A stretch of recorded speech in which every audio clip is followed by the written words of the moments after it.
Sir, സ്ഥിരം രോഗികൾ ചോദിക്കുന്നതാണ്, നമുക്കിപ്പോൾ ഒരു പേഷ്യൻറ്റിന് ആൻജിയോപ്ലാസ്റ്റി ആണോ നല്ലത്, ബൈപ്പാസ് ആണോ നല്ലത്? ഇത് എങ്ങനെയാണ് തീരുമാനിക്കുന്നത് സർ?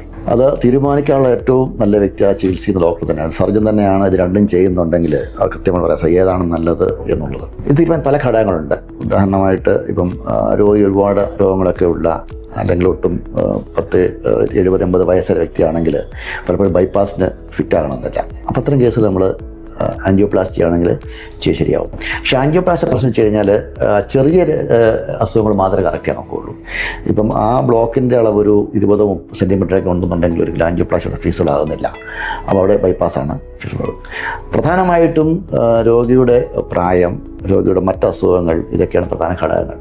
ഒരു നല്ല ഹെൽത്തിയായൊരു വ്യക്തിയാണ്, ഒരു 45 അല്ലെങ്കിൽ 50, 45, 50 വയസ്സുള്ള വ്യക്തിയാണ്, നമ്മുടെ അടുത്ത 10 വർഷമായി ഇദ്ദേഹം ജീവിക്കും പ്രതീക്ഷിക്കുന്നുണ്ടെങ്കിൽ തീർച്ചയായിട്ടും ബൈപ്പാസ് തന്നെയാണ് ഏറ്റവും ഉചിതമായ മാർഗം. ബൈപ്പാസ് ചെയ്ത് കഴിഞ്ഞാൽ ആ കൃത്രിമ വ്യക്തികൾ കൂടുതൽ വർക്ക് ചെയ്യുകയും രോഗിക്ക് കൂടുതൽ നോർമൽ ലൈഫിൽ വരാൻ സാധിക്കും. തീർച്ചയായിട്ടും ചിലപ്പോൾ ഒരാഴ്ച അല്ലെങ്കിൽ 2 ആഴ്ച ഹോസ്പിറ്റലിൽ കിടക്കേണ്ടി വരുമായിരിക്കാം, അല്ലെങ്കിൽ മുറിവുണങ്ങാൻ സമയം കൊടുക്കണമായിരിക്കും. ആ പ്രശ്നമൊക്കെ ഉണ്ട്.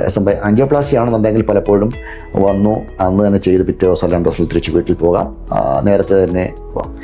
അപ്പോൾ ഇപ്പോൾ നമ്മൾ ചെയ്യുന്നത് വെച്ച് കഴിഞ്ഞാൽ ചെറിയ ലീഷൻസൊക്കെയാണ്, ചെറിയ ബ്ലോക്കുകളൊക്കെ ആണെന്നുണ്ടെങ്കിൽ നമ്മൾ ആദ്യം പ്രിഫർ ചെയ്യുന്നത് ആൻജിയോപ്ലാസ്റ്റി തന്നെയാണ്. ചിലപ്പോൾ ആൻജിയോപ്ലാസ്റ്റി പരാജയപ്പെടാം. അപ്പോൾ അന്നേരം തന്നെ നമ്മളതിനെ കൺവേർട്ട് ചെയ്ത് ബൈപ്പാസിലേക്ക് മാറ്റുന്ന അവസ്ഥ ഉണ്ടാകാറുണ്ട്. ചിലപ്പോൾ രണ്ടും ചെയ്യാറുണ്ട്. ഹൈബ്രിഡ് ഓപ്പറേഷൻ ജയേഷ് കണ്ടുകൊണ്ടായിരിക്കും. ഹൈബ്രിഡ് പ്രൊസീജിയർ പോലെ ഇത്തരം പ്രൊസീജിയേഴ്സും ഉണ്ട്.